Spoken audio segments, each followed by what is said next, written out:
to 2000. He has been the driving force behind the establishment of the African Court on Human and People's Rights. He produced the draft of the African Convention to Fight Corruption. He's received many, many awards.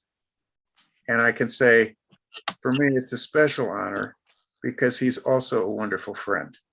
And he's been a supporter of our work from the beginning.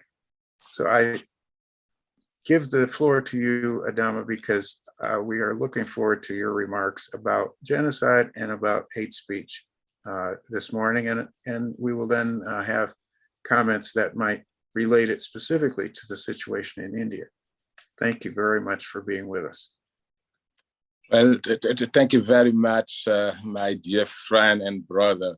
I should say that when you extended this invitation to me, I did not hesitate, particularly when you highlighted the fact that we do not intend to indicate that genocide is already underway in India, but instead hoping to discuss ways to prevent genocide. And speaking about hope, this reminded me the words of the Bishop of Rwanda, John Rusiana, hope in the time of genocide. And he was saying, we are preaching hope on the bones of the past. And the echoes to that is also the words of Elie Wiesel. For the dead and the living, we must bear witness. But important also is what my good friend Shashi Tharoor, former Undersecretary General of the United Nations, stated. Human beings don't live in the long run. They live and suffer in the here and now. And also, an important, I would say, call is what Vedat Akrey, a Kurdish health expert and human rights activist, said. And I quote, I am afraid, my friends, that the ugly chapters of genocides and the deep-rooted history of persecution in the Middle East will last longer if we ignore the facts. If we keep silent, we will probably witness another genocide at a future date, and the price we may pay for neglecting our duty to act may prove to be too high.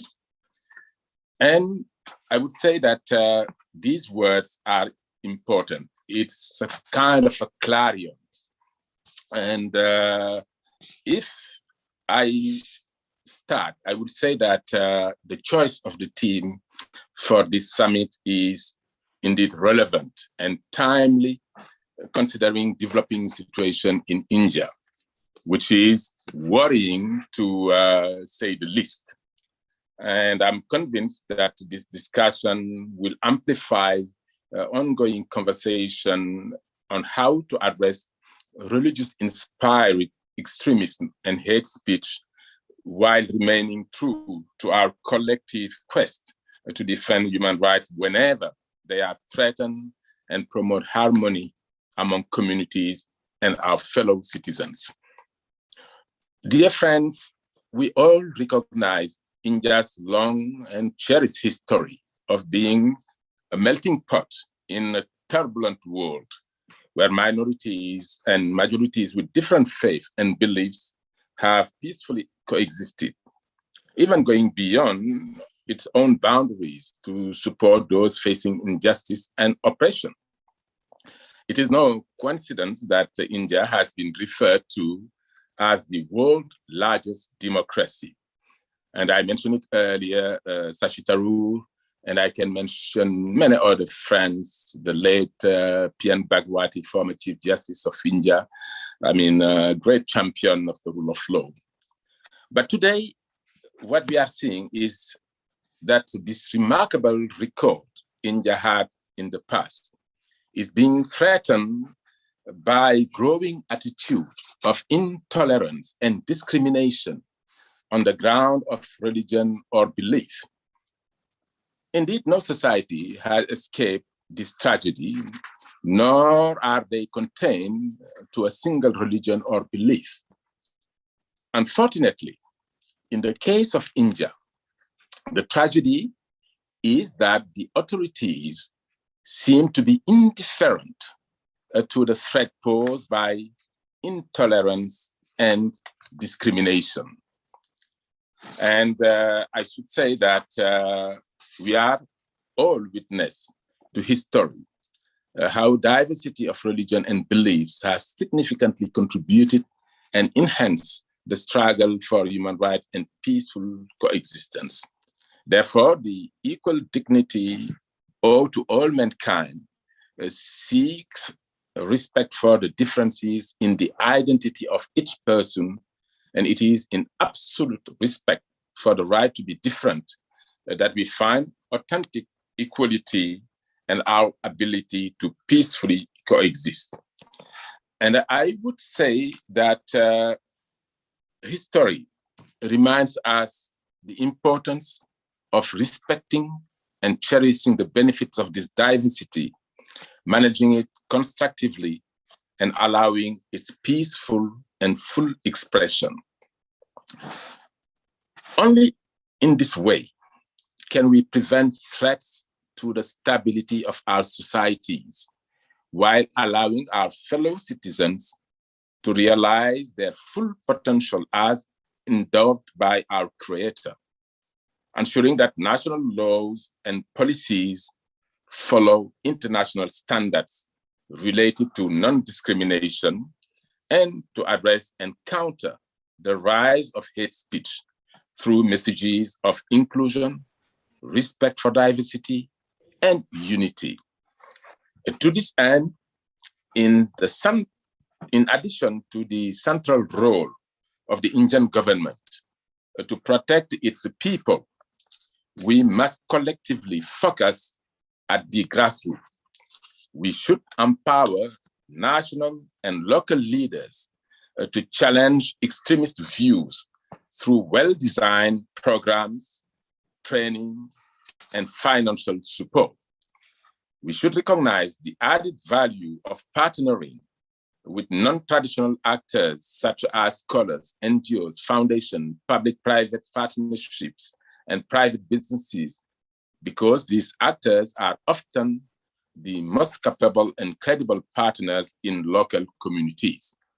Indeed, this meeting you have convened is a testimony how civil societies, private individuals, and groups can assume a role to create platforms to discuss and find solutions to most pressing challenges facing our communities, and particularly today, the Indian communities, those who are Muslim or Christian minorities, Sikhs, etc. So, because the day 3 of this summit is devoted to prevention of genocide, mobilization of civil society in India, mobilization of the Indian diaspora, diplomatic pressure on the Indian government, mobilization of world leaders to warn Prime Minister Modi that massacres in India will seriously harm India's international relations. As a matter of fact, discussing with a friend, African leader, I was saying, well, I cannot understand how you can keep quiet in front of the attacks against minorities in India while allowing India to do business in your country. So to me, I think it's very important because genocide is a process. It doesn't happen spontaneously. It's a process. It requires resources. It requires planning. It requires time. And that's why recently I was really shocked when I witnessed the alarming surge in hate speech in India, when I witnessed the stigmatization and discrimination of the minorities, particularly the Muslim minorities. What we are seeing, of course, there is no doubt that it is grounded in prejudice, and that is why we have to go back to the roots. When we speak about hate speech, what is the root cause of hate speech? I mean, it is not a single root cause. There are several, and they include, of course, political competition, which become more intense during electoral processes, like what we are witnessing today in India. There is also, we can see hate speech also rising because of the unemployment and economic competition and uncertainty. Of course, there is also the structural discrimination and inequalities, the weaknesses in the rule of law, the violations or limitation of international human rights. So all these, of course, are root causes when we speak about hate speech, and the list is not exhaustive. And you may remember that even within the United Nations, Secretary General Antonio Guterres, he was very much concerned about the rise of hate speech, particularly following the adoption, before the adoption of the Compact on Migrants, when the extreme right-wing groups from the United States through Europe, New Zealand, everywhere, were stigmatizing the migrants and refugees. And we saw it also at that time in Europe, and unfortunately, it is still continuing. I mean, I was shocked, for instance, just 2 days ago to hear a European leader making such a derogatory statement. I mean, saying, well, the Ukrainian refugees, we have no problem because they are European, they belong to our own civilization, making comparison with Syrian and others who were not, saying these are qualified. So this is simply unacceptable, because when we speak about prevention, I mean, we speak about everyone. And this is one of the reasons, as a matter of fact, when the world leaders met in 2005 and adopted the responsibility to protect, they refer it to the population. And when referring to population, that include, of course, refugees, migrants, everyone living within their boundaries.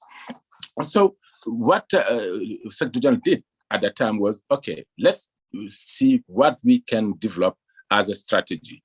And that is when he asked me to lead a team of about 15 senior principals of the UN system, including the High Commission of Human Rights, the Director General of UNESCO, the High Commission of Refugees, the Executive Director of UN Women, UNICEF, UNDP, just to name a few, with a mandate to develop a United Nations strategy and a plan of action on hate speech.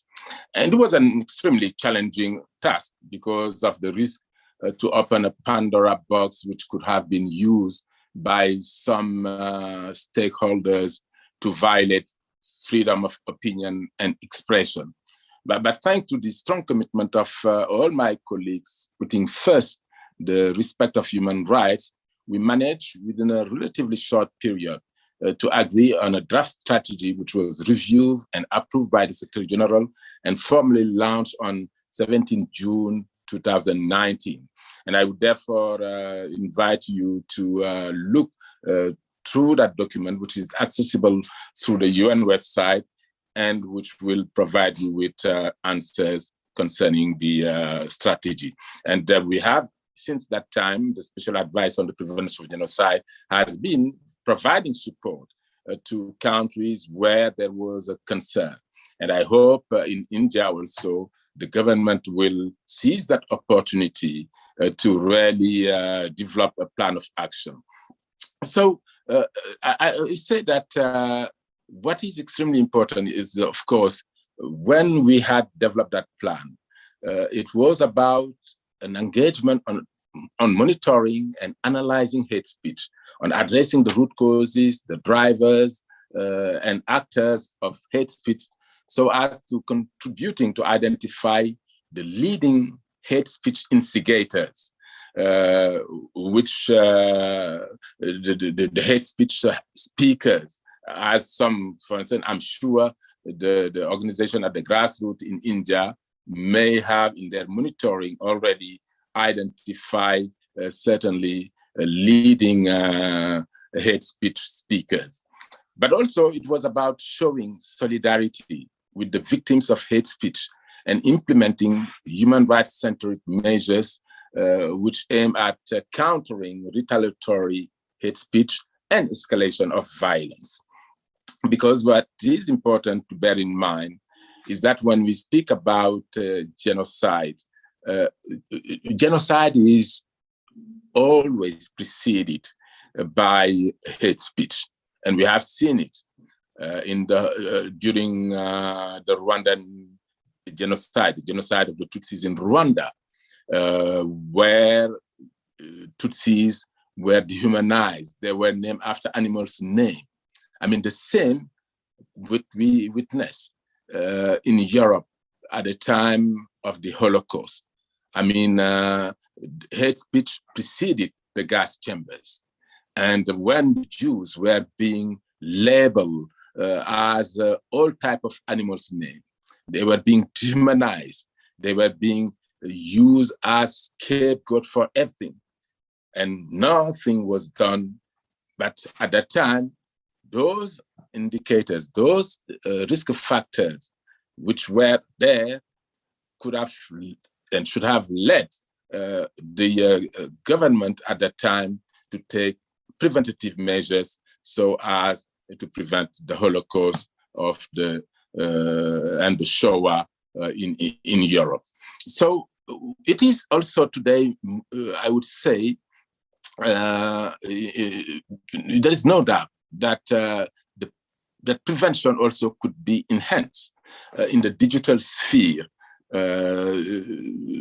through, I would say, a constantly mapping of the emerging risks and opportunities related to the spread of hate speech posed by new technologies and digital platforms, and defining action protocols that account for the new forms of digital hate speech. And even in the context of India, we have seen how the digital hate speech was also rising. And let me maybe just conclude by saying that as we focus on pursuing preventative approach to countering the ongoing extremism and hate speech in India, we must reaffirm our commitment to work together to advance tolerance among diverse groups of our people. And that is where your call for this day 3 is very important, call for mobilization. Because it's not only the Indian who should get mobilized. I mean, I was very pleased at a time when Shashi Tharoor came very strong to denounce hate speech in India, to denounce extremist Hinduists. So it is a matter for each and every human being to stand when we see the signs of the early signs. So we should, of course, strive to promote education that specifically opens young minds to the other, those who are culturally and religiously different, rather than what we are seeing inciting to discrimination. And also we have to understand that we cannot promote such policies promoting tolerance if we only commit, as we have seen, unfortunately, in India, to pass draconian legislative laws, often a top-down process, to punish those who think differently. And I was very shocked at the time when the Citizenship Act was passed, targeting a specific category. Here I was particularly referring to the Muslims community at large. And you cannot, in fact, sometimes I just said, you have near than 200 million Muslim. It's a large minority. So today, more than ever, we need to recommit to our motto, never again, but make sure that that never again, which has been faulted time and again, leading to the Rwandan genocide, the genocide of the Tutsi in Rwanda, leading to the Srebrenica genocide, Cambodia. Let's hope that we will not witness another genocide following the genocide of the Rohingya in Myanmar, the genocide of the Yazidis. So enough of words. Let's move for action. I thank you. Thank you so much, Adama. And if anyone has done, has spent his whole life trying to make never again a reality, it is you. And not only in punishment at the ICTR, but also in prevention as the UN Special Advisor on the Prevention of Genocide, and in all of the rest that you've done over your whole lifetime. We are very grateful for all of your work. Today, we're also going to be joined here now by two Indian journalists whose courage I am amazed by. These are two Indian journalists who report on hate speech, who go to the places where the hate speech is uttered, who literally risk their lives to report on it. The first is Alishan Jaffrey, who is a journalist and National Foundation for India fellow who writes for renowned news sites like The Wire, NewsClick India, Article 14, The Quint, Al Jazeera, and others. He focuses on documenting anti-Muslim violence in India, and his on-the-ground reporting has exposed hate networks and their ties to political actors. And the second journalist, who's just as courageous, is Kaushik Raj, who's an independent journalist and poet based in New Delhi, India, whose writing has featured in Article 14, The Quint, Two Circles, The Wire, and more. He's recently reported from the ground on hate networks in India with focus on exposing anti-Muslim hate speech resulting in violence.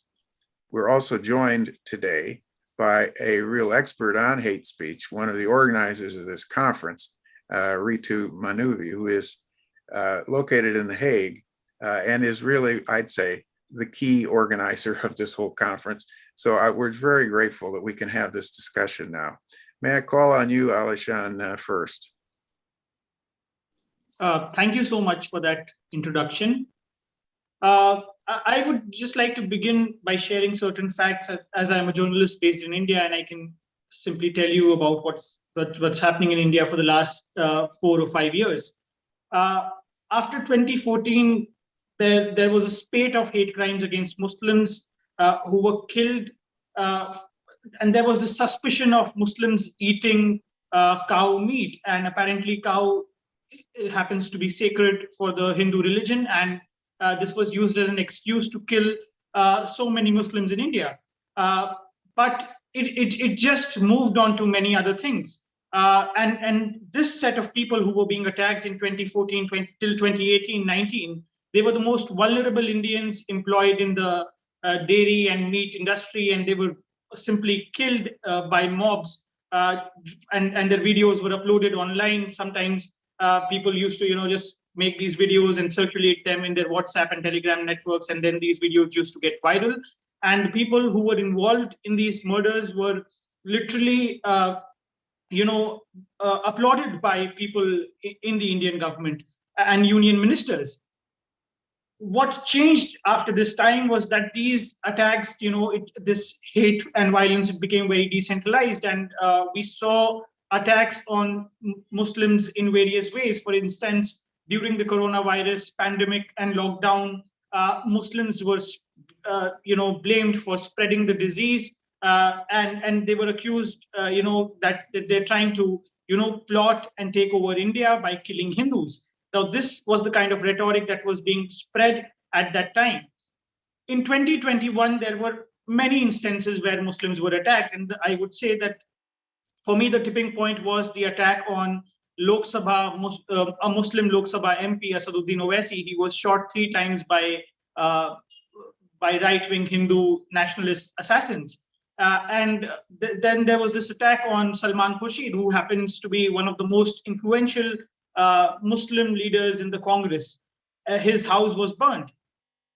Now, you have this whole set of Muslims being attacked, and there's very little condemnation from even people in the opposition when even Muslim leaders are being attacked. India's most famous Muslim superstar, Shah Rukh Khan, for instance, was blamed for spitting at a funeral, and this propaganda was spread by members of the ruling party. I have seen in the last 1 year the rise of hate speech in India, and it's become there's no dog whistle now. People can literally say that I want to kill Muslims, and this is how I will kill Muslims, and get away with it. What we saw some time back in Haridwar, where influential Hindu priests led by a man named Yati Narsinghanand made calls for genocide against Muslims. It's not the first time when such calls against Muslims have been made. Apparently, another event just a month later, just weeks later in Chhattisgarh, which happens to be a Congress-ruled state, similar calls were made there. And my colleague Kaushik Raj, we together documented around 12 such events where similar gory hate speeches were made. We are told that by covering these events, we are helping the right-wing parties in a way by pushing their propaganda. These are just hollow dog whistles, and they will have no impact. But if you and this is factually incorrect, if you see just before, and this is the second anniversary of the violence in Northeast Delhi, in which 53 people, most of them Muslim, were killed, and properties overwhelmingly belonging to Muslims were destroyed and burned. Now, the same priest who made these calls for genocide at Haridwar in an event called the Dharam Sansad, before the violence in Northeast Delhi, had organized another Dharam Sansad, and at that Dharam Sansad also calls to kill Muslims were made, and some of the participants of that event had actually participated in the violence in Northeast Delhi. So, and it's alarming, and it's also very shocking that these people get away with it. It's not possible without political patronage to these people. They have their own dedicated networks where their videos are circulated amongst radicalized right-wing Hindu nationalists. And what we have seen in the last 1 year, that attack against Muslims can be justified. So the idea is to attack Muslims who are more visible, who apparently, I am a Muslim, and I may not be attacked in the same way as a visibly Muslim man may be. So you saw protests against Muslims quietly praying at designated spots in Gurugram, which is a city, a suburb in India. And then it turned out to be a huge protest. And now there are protests against Muslim women in hijab trying to attend colleges. And apparently Hindu nationalists are wearing saffron shawls and asking children to wear saffron shawls to school. There was recently violence in Shiv Moga, and on several occasions in the name of something called Thoop Jihad, which literally translates to spit jihad. That is a conspiracy that Muslims spit in the food that they serve to their Hindu buyers, or Muslim fruit vendors are applying their saliva on fruits. So there was actually violence in parts of West Delhi, and Muslims were evicted from that part of Delhi, Muslim fruit vendors, and similar campaigns in the name of land jihad, which is another conspiracy that Muslims who buy a land in a Hindu majority locality, they are apparently trying to take over the lands of Hindus and evict them out of that place and cause some sort of an exodus. So that conspiracy is also going on in another Indian state at the same time. In as many as 5 or 6 Indian states, there is a law, in the name of something called love jihad, that Muslim men are, luring Hindu women, and they're marrying them to convert them to Islam, so that Muslims can take over India. And all these sorts of different types of jihad, this is being employed to, attack Muslims. And it's so diverse and it's so episodic that one event after the other, they come up with a new kind of jihad, and sometimes the target is Muslim, vendors or working class Muslim men. Sometimes it's the Muslim women. Sometimes it's Muslim tailors. Sometimes it's it's Muslims employed in media or Muslims working in the Bollywood.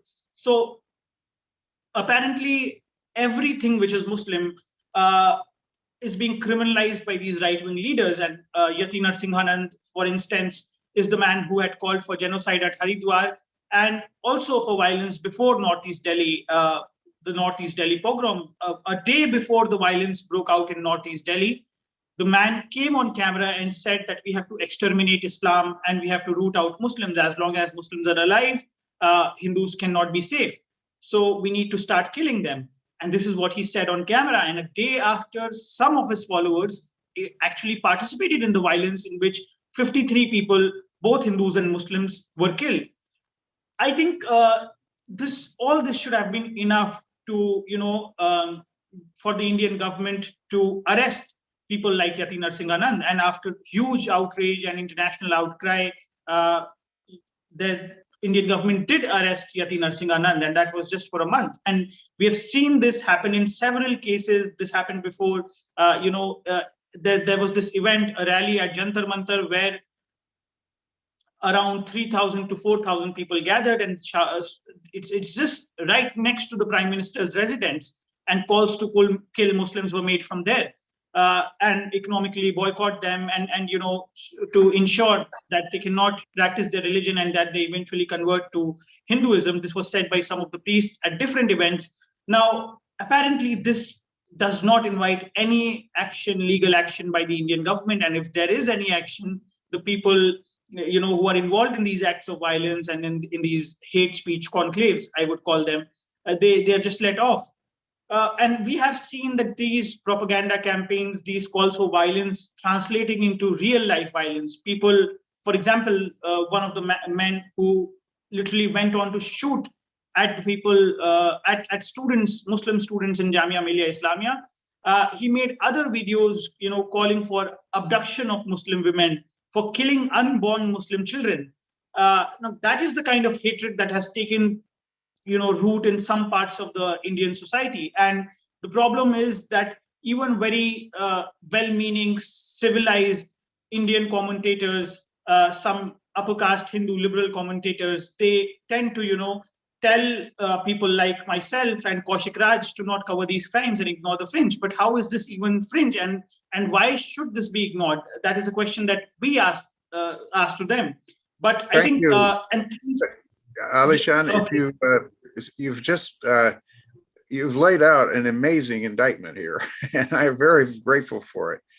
Now, if I could now hear from Kaushik Raj from his perspective, it'd be very helpful, and perhaps there'd be a response from Ritu and from Adama Dieng about what you've said, because this is very specific. Yes. Thank you.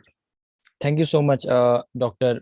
Stanton. It is a privilege and an honor to share this platform with all of you here, Dr. Stanton, Dr. Adam, and Dr. Ritambra. Am I audible? Yes. If you can. Yes. So I would like to start by saying that while we all are sitting here, thousands and lakhs of citizens from different countries are stranded in Ukraine, and they are literally living in bunkers, in cold bunkers with limited food. And it is important for us to assert that we stand against war, because I think that when peace is threatened anywhere, it is threatened everywhere. And that is why I think it is important for the world to take notice of what's happening with Muslims in India. My colleague and friend Alishan Jafri, as he told you about all the events that have taken place in India against Muslims, all the religious organizations that are working in India against Muslims. So I would like to assert and I would like to put some focus on what has been the response of the Indian state to all these calls of genocide and all these hate crimes against Muslims. So, as my friend and colleague Alishan started with the mob lynching of Muslims, who started in 2014 after Narendra Modi took over the power. So it was not like the Muslims were not murdered before 2014 and the riots were not happening before Narendra Modi took over the power. It's not like that. So what changed after 2014?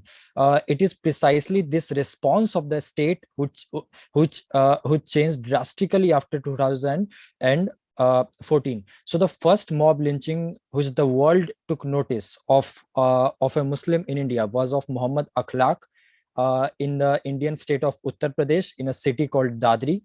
So what was the state response? The local representative of the ruling party, he went to the alleged killers of Muhammad Akhlaq and promised them government jobs, and uh, they even got government jobs. And when one of the killers, the alleged killer, he died in jail, the local representative of the ruling party, he went to his funeral and he bowed down his head, and his dead body was wrapped in the Indian national flag. The alleged killer of the Muhammad Akhlaq, his dead body was wrapped in the Indian national flag. So that's what we are talking about. And when we come to the Delhi riots, which happened in 2020, so what happened is the Indian state completely ignored all these calls of violence by the Hindu nationalist groups, as my friend Alishan here told you about. In fact, there has been no FIRs against any of them, including Yati Narsinghanan and all his ecosystem for their role in the Delhi violence. Instead, what the investigative agency did is they arrested 18 anti-CA protesters. As I heard Dr. Adam was talking about the CA, Citizenship Amendment Act. So what happened is the investigative agency, they implicated 18 people, 18 prominent anti-CA activists, and they have been languishing in prison for over 2 years now. They are still in the prison. And out of those 18, 16 are Muslim activists. People like Umar Khalid, Sharjil Imam, they have completed over 2 years in prison for their alleged role in Delhi riots. And on the other hand, the role of the Hindu nationalist groups like Yati Narsinghanan, it is not even being probed. Forget about giving them clean chit. The police has not even considered their role in the Delhi riots, which is very which should be concerning for each and every one of us. And the person Alishan was talking about, Ram Bhakt Gopal, a minor who went to Jamia Millia Islamia and shot at an anti-CA Muslim student. Ram Bhakt Gopal, he was arrested. He was arrested right after he shot at the student, but he got bail in just over a month. He got bail, and after that, in the next year, in 2021, he gave a call to abduct Muslim women in front of a crowd of thousands of the people. So that is the response of the state we are talking about, that a person who shot at a Muslim student, he was allowed to again give a call to abduct Muslim women a year later in a crowd of thousands of the people, and he was again arrested after he gave a call, and he was again released on bail a month later. And the event which my friend Alishan was talking about, which took place at the Jantar Mantar, which is at the heart of the national capital, where the murderous slogans against Muslims were raised. Again, the same pattern of 4 or 5 people were arrested after the slogans were raised, but they were released on bail in just over 2 months. And even the this Dharm Sansad, which we are talking about, which happened in the Haridwar, in the northern Indian state of Uttarakhand, only one person called Yati Narsinghanan was arrested for the genocidal calls given against Muslims. But again, the same pattern. He was released on bail in just over a month. And all his other speakers of the event, they were not even touched. There's not even an FIR against them. People like Anand Sarup, people like Sadhvi, Annapurna, they are not even touched by the investigative agencies. So why is it happening? What we can see is that there is a pattern that first the FIR is not registered against these people, and even when they are arrested, they are released on bail in just over a month or 2 months. So why it is happening? Because the India's investigative agencies, they refuse to see a conspiracy behind all these events, because all these events are connected. The people who gave a call to kill Muslims during the Delhi riots, they were the same people who organized a rally at the Jantar Mantar in August 2021. They were the same people who organized the Haridwar Dharm Sansad in December 2021. So anybody can see a conspiracy, but the word which the Indian investigative agencies miss while probing the Hindutva events is the conspiracy. So there is no conspiracy. And when these cases go in court, why they fell? Because the lawyers of the Indian investigative agencies, at no point of time they argue that all these people work in tandem with each other for a common cause. They just argue that this is a person who raised a slogan, and he's just released after that. It is not considered that they are all related to each other. They are all working for a single for the same organization, for the same cause. So that's what we are dealing with. And on the other hand, the Muslim anti-CA protesters, they are being implicated in a conspiracy case under the anti-terror charge, which is the UAPA, Unlawful Activities Prevention Act. So the natural question arises that why Unlawful Activities Prevention Act is not applied on this side, where these people are working in tandem with each other for a common cause. I mean, for a democratic country like India, is it a crime to organize protests? What the other side is being accused of, the anti-CA protesters. So the India's and all these people who organized the Haridwar Dharm Sansad, they have again given a call to organize the same Dharm Sansad in all the parts of the country.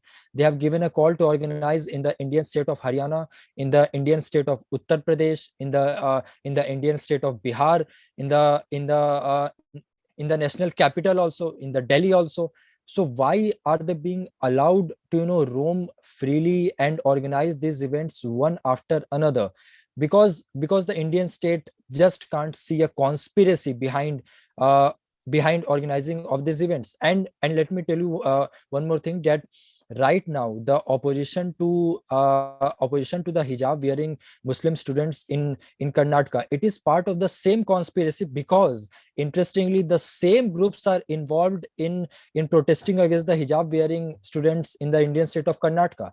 So you see the same characters being involved in all these hate crimes, in all these hate calls.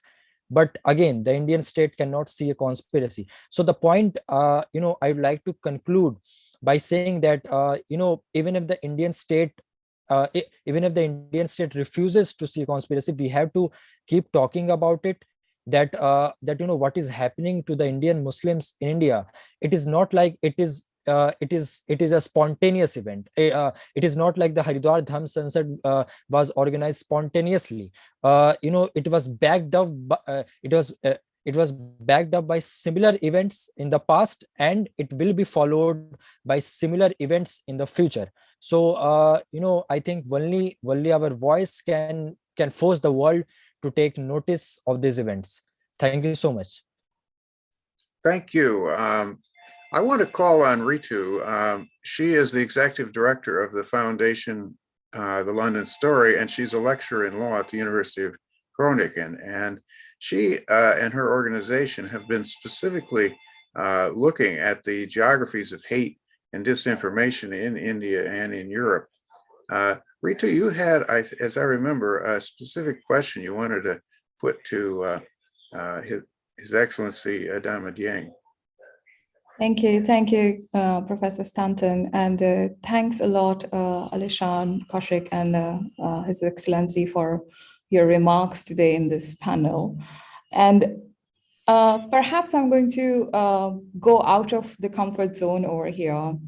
So as to say that, because this is our third day of mobilization and we are looking for specific actions, one of the actions that we would very much like seeing coming from the United Nations is questioning Indian government and putting a diplomatic pressure on Indian government on the indictments of the people who were called out over here by Kaushik and Alishan, especially people like Yati Narsinghanand, organizations like Jan Jagrut Samiti, Sanatan Sanstha, and the Hindu priest Anand Sarup, etc., who have been systematically and persistently putting out a hateful narrative, working in tandem with each other, as what Kaushik and Alishan have so beautifully elucidated over here, and against whom the Indian government has purposely, and I say this word, purposely failed to take an action. And I would like to know from His Excellency over here that I know that UN is doing a lot of work in this space of hate speech. There is also the documentation on the actor networks and how the countries need to identify actor network. We do have an identified actor network over here, an actor network which is going beyond capacity to perpetuate hate, using all kind of social media, using all kind of traditional media, which has been given to them. That actor network also enjoys the political patronage. So I would like to know that where do we go further from here? Can we expect United Nations to put a diplomatic pressure on the Indian government for this specific episodes? Thank you.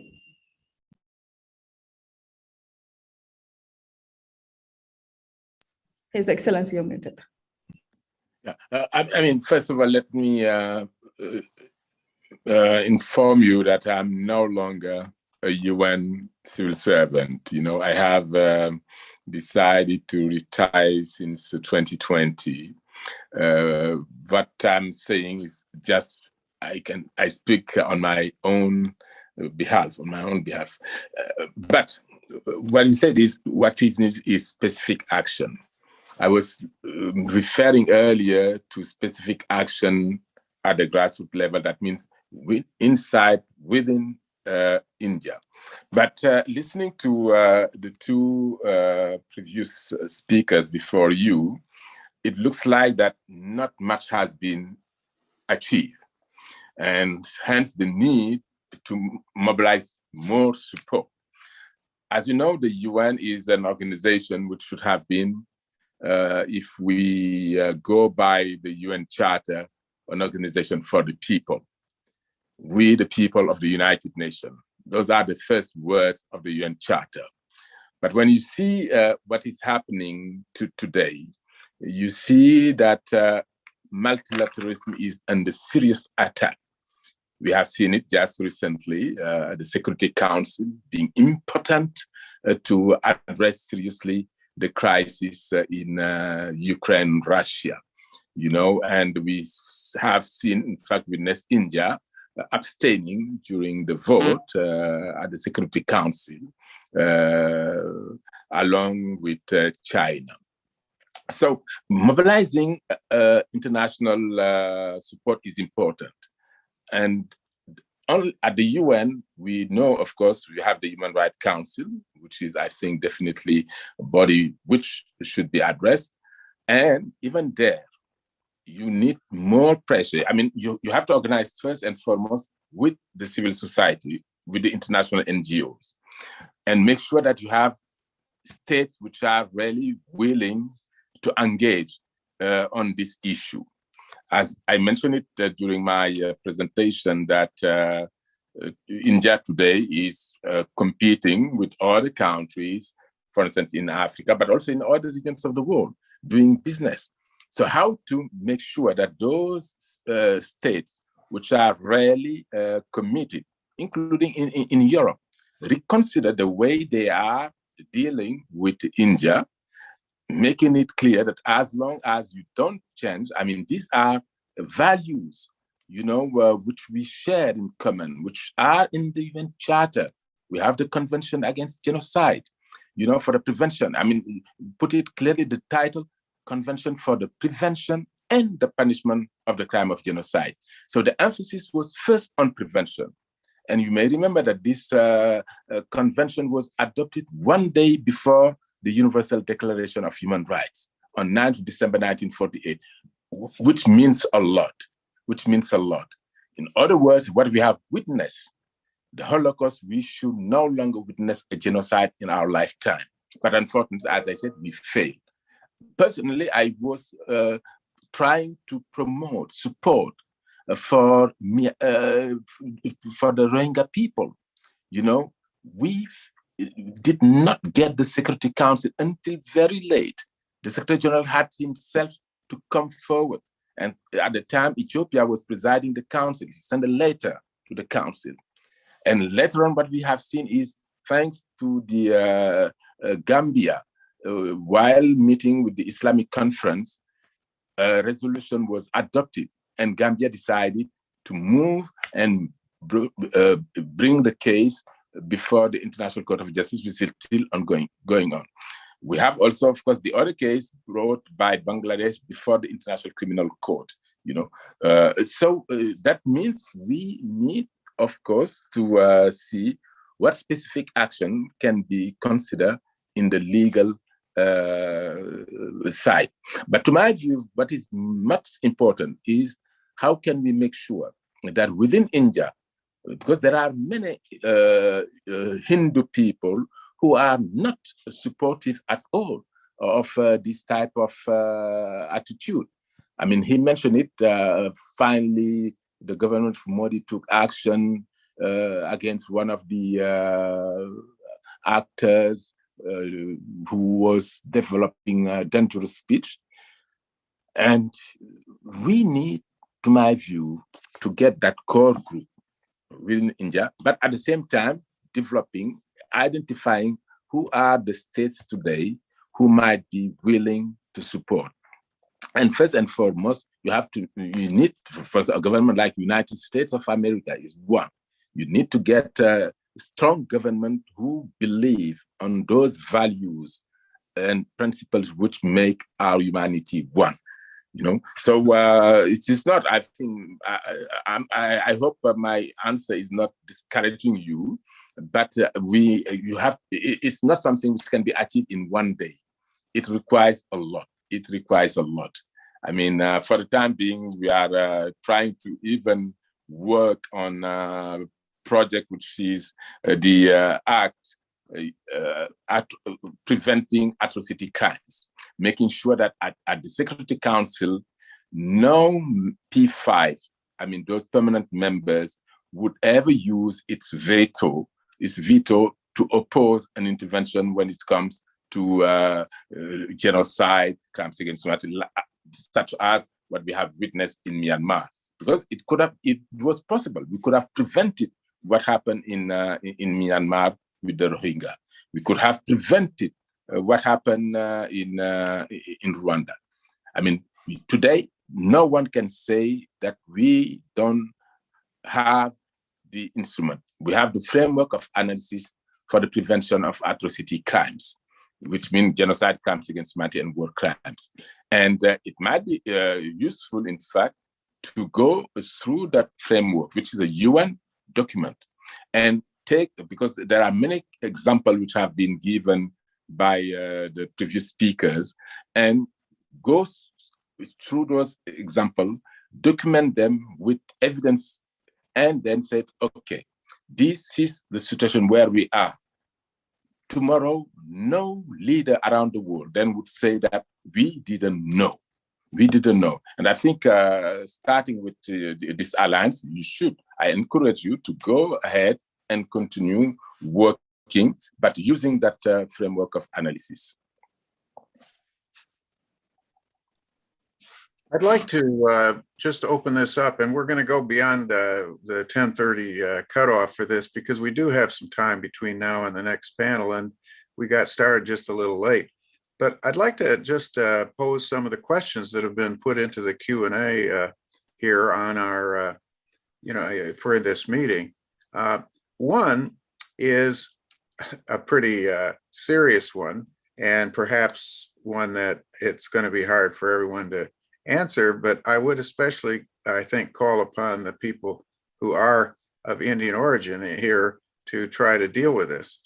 Why hasn't the prime minister made a single statement to denounce the rabid hatred against Muslims? That's the first question. It's from Jilani Warsi. And a second question similarly is, what do you do when the police themselves are in league with the hate speech organizers and with the killers? What do you do when they feed false information to the media? In other words, what do you do about state complicity?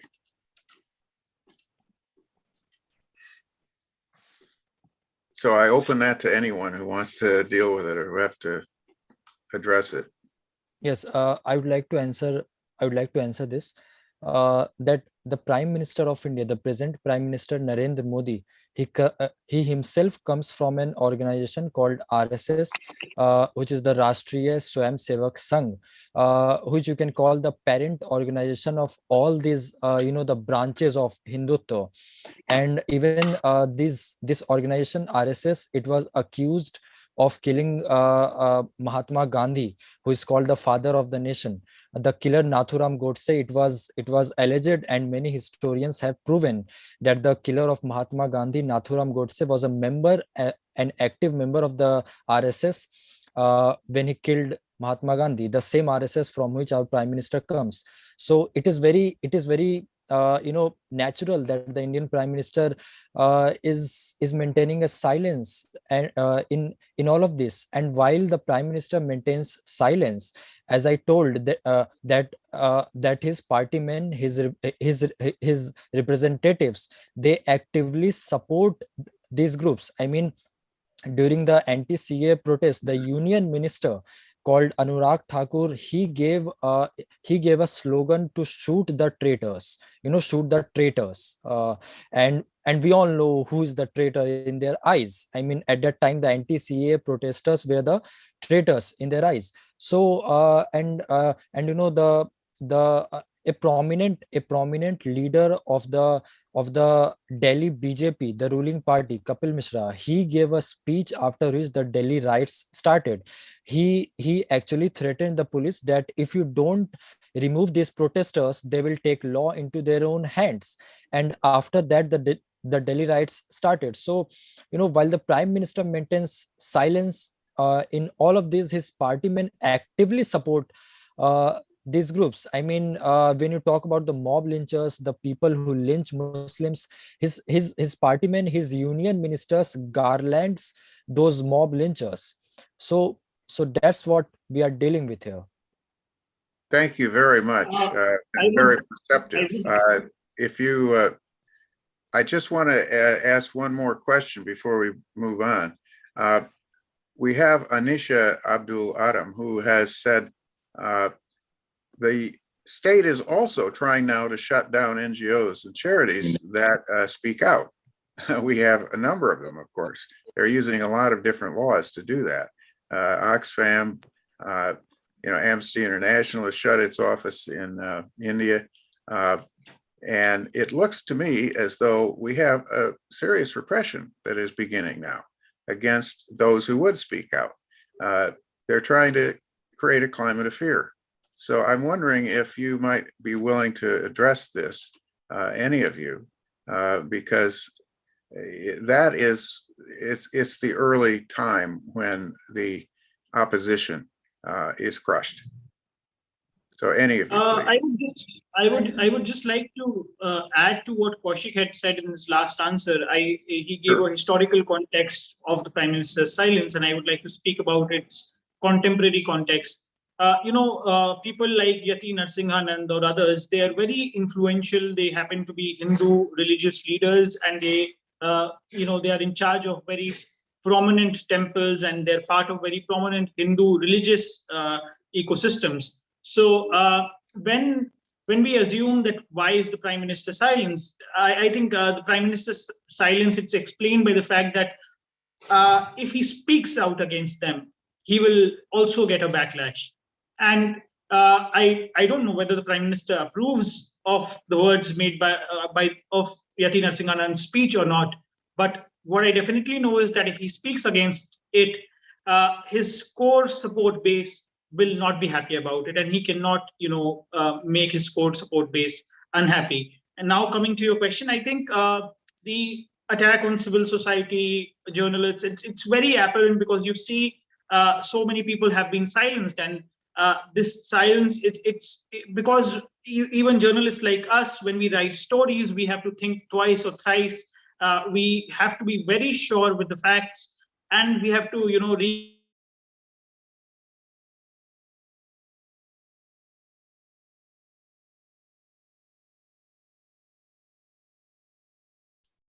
I'm afraid Alishan, we've lost your sound. Let me, if you don't mind, if you can come should be back. arrested. Please. And there can be a case against you. Thank you. You're back. Now, actually, this raises a very interesting question that was asked by a person from Vietnam who belongs to the Daga people. Those are the Montagnards, as the French used to call them, who during the Vietnam War allied with the American side and therefore are now being persecuted. A lot of those folks are Christians. And as you know, in Vietnam, most people are either Buddhist or Catholic, in South Vietnam at least. And so the question that he asks is, what do you do? And this is something I pointed out in my speech at the beginning of this morning. What do you do when religion and nationalism are linked? When you have religious nationalism? In my speech this morning, of course, I said that is when nationalism turns deadly. We have an attempt to do that right here in the United States. We have Christian nationalism as trying to replace the very, open secularism of our Constitution, which specifically separates church and state. And now we have Christian nationalists who are trying to do the same thing, frankly, that Modi and the BJP are trying to do in India, where they're trying to link Hinduism with nationalism. What kinds of antidotes are there to that? I will open that to anyone to read to. Can I ask His Excellency to perhaps take this question, because I think it also speaks closely to the work with the interfaith organizations that was also part of the Manifesto Against Hate Speech and the work that UN has embarked on. So please. Thank you very much. What we are seeing, of course, definitely is we are seeing the seed which are being sowed for far more evil genocidal acts. I mean, racism, hate speech, white supremacism, fascism, violent extremism, anti-Semitism, Islamophobia. But this is not new. And we did try, when I was special advisor, how can we mobilize religious leaders? And I would just want to, before I continue, to pay my respect to the memory of Sami Anivesh. Sami was one of those courageous. He was with us when we developed the plan of action for religious leaders to prevent incitement to violence that could lead to atrocity crimes. And for the anecdote, that meeting for the Asia region, because I organized regional meetings. One in, the first was in Rabat, Africa in Addis, meeting for the Americas in Washington, and for Europe in Treviso, Italy. And for Asia, I wanted to have the meeting in India. And I made the public announcement during the 100th anniversary of the Binares Hindu University, where I was invited to deliver the keynote address. It was in all papers. Then I submitted the request for that meeting. The PR of India at the time sent to the capital, Delhi. But later on, I understood that it was not allowed. The decision was taken apparently upon advice by the security advisor of the Prime Minister, Modi. To me, it was really a shock, because India is such a diverse country. I had such much love for that country, the greatest, largest democracy, you know, and here we were refused. But yet we continued. We had finally the meeting in Bangkok. It was adopted, launched formally by the UN Secretary General, you know, and this is also another instrument. And I just came from Abu Dhabi, where the Pope, His Highness Pope Francis, and the Grand Imam of Al-Azhar co-signed it, the document of human fraternity. And I was, as a matter of fact, in a process to identify who today in the Hindu could be a member of that community to promote. We should not be discouraged. I mean, it is true that we are facing so many problems these days. And it is, I would say, it requires courage to be not discouraged.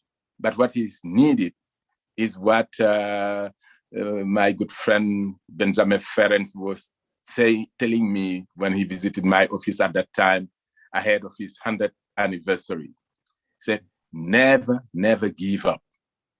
Never give up. So we have to be determined. And that determination also, as you are showing today, has to remain. And someone raised it in the questions, what about the OIC, the Islamic Conference? Why not? And I think it will be very important that the allies also write to the Secretary General of the Islamic Conference, write, if necessary, to all members of the Islamic Conference. Whatever, because at least history will show that we acted, that we at our level, we tried to contact those leaders for them to stand for the values. Because there is not a single religion which promotes violence. Hinduism is a religion of love. It's a religion of peace. It's like Islam. But we have leaders in Hindu today who are extremists. And you have politicians who, instead of promoting that cohesion, are trying to use simply those religious leaders for political gain. We saw it also in other places around the world. We saw it in the United States of America, the white supremacism emerging, you know. We saw it, and Greg has made reference to it, but yet we should not get discouraged. And once again, I really congratulate you. Keep up with the good work. And as I used to say, dealing with the past is dealing with the present. It is dealing with the future. And we have seen the massacres in India before. So let's learn from the past. Let's make sure that this will not be repeated. You know, that was the first words when I started. This meeting is not about stating that genocide is underway, but we are seeing some risk factors. And those risk factors should serve as a clarion to say something to be done, stop it. And we should engage also with Prime Minister Modi, you know, with all the politicians, let them stop abusing. Just to get elected, you let your own people being killed so that you sit in a parliament. That's not proper. So don't get discouraged. We are together. Thanks a thank lot, Excellency. Just quickly, I'm going to jump in there. And thanks a lot. And thanks also for recognizing the efforts made by Swami Agnivech. I grew up around him in the periphery. And I hope that we still have Hindu leaders in India which can stand up to what is happening in India. And I hope, what you said, that we are able to work together to counter the amount of oppression that our Muslim brothers and sisters are facing in India. Grigory, I'll give it to you from here to close the session, because I just want to thank all of you for a very interesting discussion. And I want to especially thank Alishan and Kaushik, who really demonstrate literally daily courage in your reporting, in your writing. We thank also Ritu for organizing this whole conference, and I especially thank you, Adama, for your lifetime of your efforts to prevent genocide. So thank you, and we will now take a break, and our next session will begin in just about 10 minutes.